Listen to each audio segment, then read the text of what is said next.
Hello and welcome all. We're so thrilled to see so many of you with us this morning. Welcome to the first ever Hazon SEAL Summit, a day of learning, connecting, and sharing.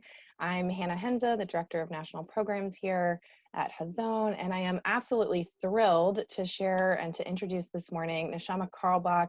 She's joining us to share an opening song, and we are just so grateful to have her and her voice. Neshama is an award-winning singer, songwriter, and educator who has performed and taught in cities around the world. She's a 6-time entrant into the Grammy Awards and a winner and 4-time nominee in the Independent Music Awards for her most current release, Believe. Neshama has sold over 1 million records, making her one of today's best-selling Jewish artists in the world. So we are thrilled to have her share her voice and her talents with us this morning. Thank you so much, Neshama. Such an honor to be with all of you. This is Shine for all of our children, for your great work, for our souls, for humanity.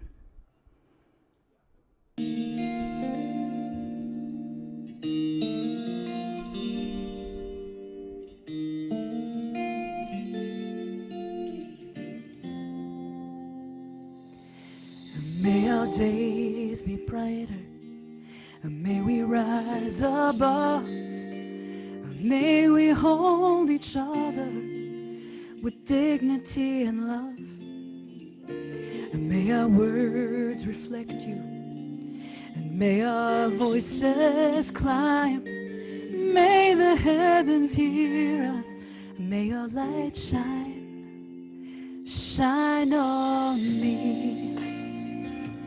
And on all who need, shine it on me, Lord, and I will receive, shine on me. It's the air I breathe, oh Lord, shine on me.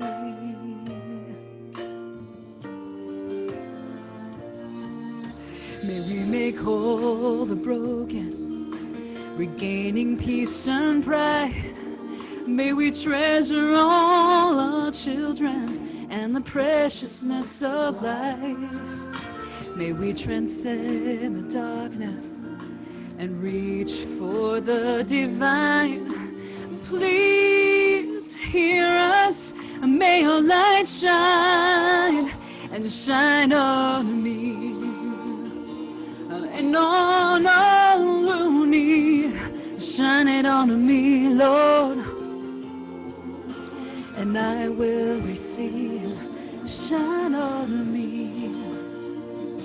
It's the air I breathe, oh Lord, shine on me. Through the clouds and through the rain, through the storm, I praise your name. I pray your light will shine on me. So shine on me. And on all who need, shine it on me, Lord. And I will receive, shine on me. It's the air I breathe, oh Lord, shine on me, oh Lord.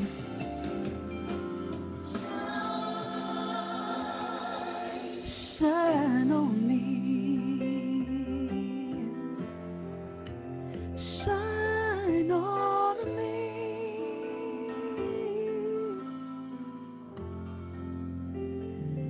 Shine on me. I am truly so inspired by all that you are creating as a community in this world. Thank you.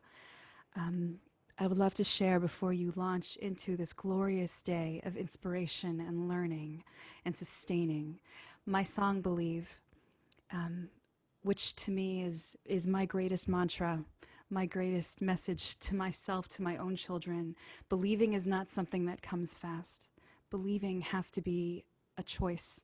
It has to be a mindset. It has to be a lifestyle, especially in these moments of challenge. It's sometimes so hard to have faith. But I promise, friends, if you believe that the light is coming, you will touch it. If you continue to gather in this way and change the world will change. We must vote. We must hold each other. We must love our children. And we must somehow dig deep and find the way to believing.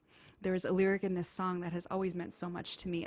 I close my eyes so I can see all that can be, because sometimes when our eyes are open, the world we see is sad and disappointing and can create such brokenness. Friends, I bless you, I bless us all, that we should see the world with our eyes open, because we must see the truth. And also sometimes to be able to see the depth of what can be in each other, in ourselves, in our planet, in our world. This is Believe.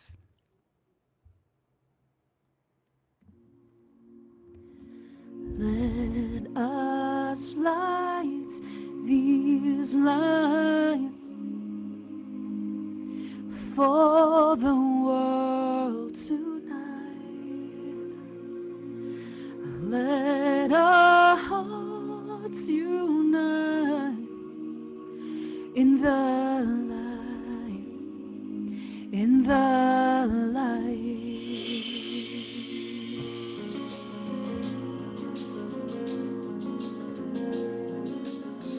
There is a spark in every soul, awakening, and I believe that source is love. Do you? I believe.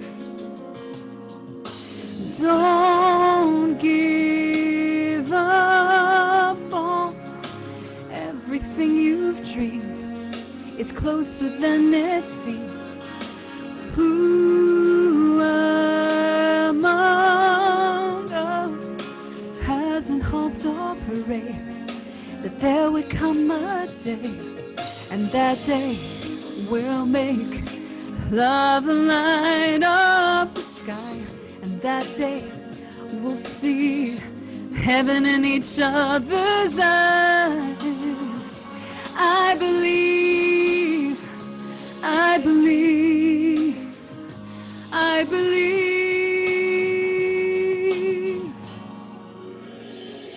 I believe.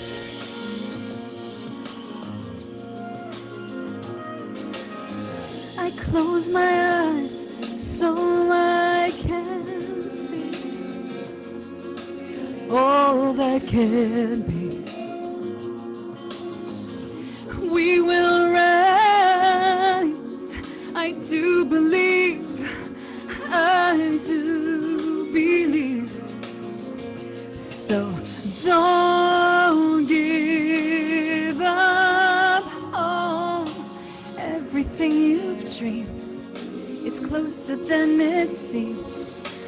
Who among us hasn't hoped or prayed that there would come a day, and that day will make love light up the sky, and that day we'll see heaven in each other's eyes. I believe, I believe, I believe.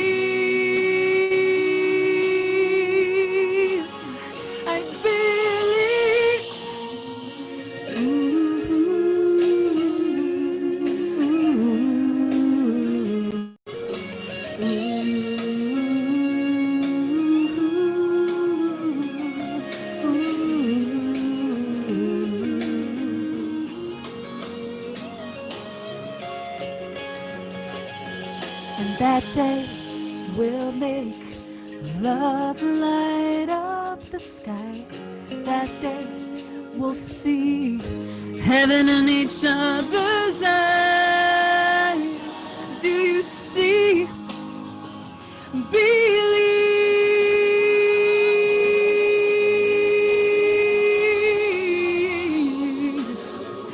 I believe. I believe.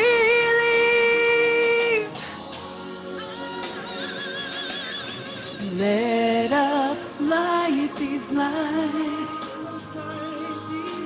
for the world tonight. Let our hearts unite. In the light, everyone's singing. In the light, in the light. Let me hear you. In the light, in the light. We are in the light. In the light, in the light. In the light, in the light. I believe. I love you, Hazon. Thank you so much. Thank you, Neshama. What a lovely way to kick us off. I want to welcome everyone again to the first Hazon Seals of Sustainability Virtual Day of Learning. Sorry, I'm tripping over my words here. I'm Hannah Henza. I'm the Director of National Programs. I'm so excited to see all of you here. We are just thrilled that you're joining us for this exciting and inaugural event to celebrate the success of our communities and the good work we're continuing to do despite all of the challenges facing us right now. Today we'll have the opportunity to learn from one another, to highlight the incredible work of our community members, and to inspire each other to continue down the path of creating a healthier and more sustainable and more equitable world for all. I also want to send a special thank you to those of you joining us from the West Coast. I am thrilled to and pleasantly surprised to see some of your names with us today. So huge shout out to those of you who got up before 6 a.m. to join us. And before we get started, I just want to quickly introduce our staff and lift up the names of the rock stars who are making our tech possible today.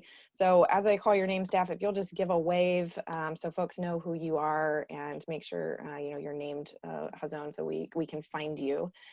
Liana Rothman, our National Program Coordinator and mastermind behind today's event. Huge shout out and thank you to you. Nitzan Wasserberg is our Hazon Seal intern. Ellie Weinbach is our Hazon Rabbinic Fellow. Becky O'Brien, Director of Food and Climate. Abby Bresler, Jewish Youth Climate Movement Coordinator. And Nigel Savage, I'm going to turn it over to you for some opening remarks. Thank you, Hannah. Welcome, everybody. And I want to begin in particular by thanking Neshama, and not just, as it were, personally and individually for you, for really bringing light and love and joy in a grounded way. But I also want to say very straightforwardly that it's not clear that I would be here today, or for that matter, Hazon, were it not for the Carlebach family. And you are scion of a remarkably distinguished family who have had an unlikely impact on my life.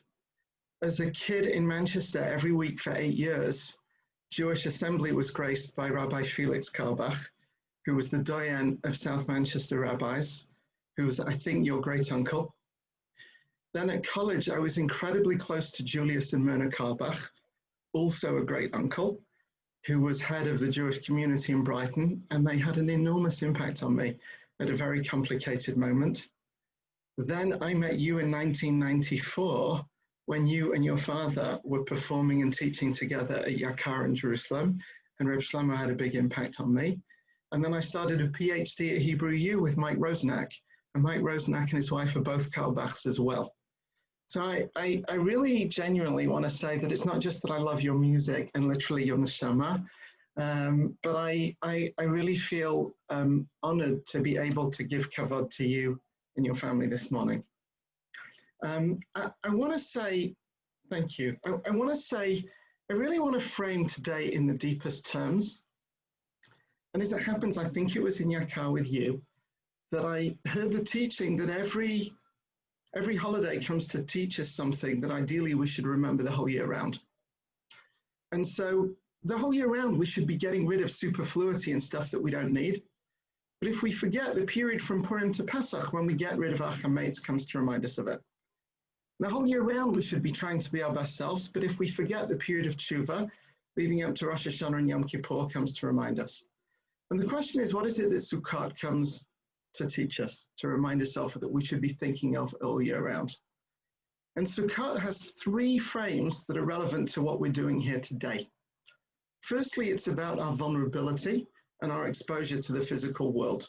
That's what it is to be inside a sukkah.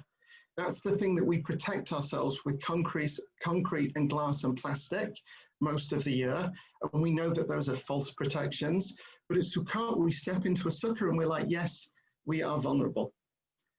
Secondly, Sukkot is about rain and the prayer for rain, Simchat Beit HaShoeva, and the lead up on the last day of Sukkot to the prayer for rain, which itself is about saving us from calamities. And in the session that Rabbi Yedidia Sinclair is doing at noon today, the fourth session on constructing a new climate mythology, he's learning from Masechet Ta'anit precisely about how those prayers for rain can and should impact our response to the climate today. And thirdly and finally, of course, the Lulav and Etrog, the four species, is just about bringing everybody together. Young, old, straight, gay, learned, not learned, good deeds, not good deeds. It needs all of us. And so that's how we come to be here today. Because Hazon has been around for a while, the Hazon seal of sustainability has been around for a while.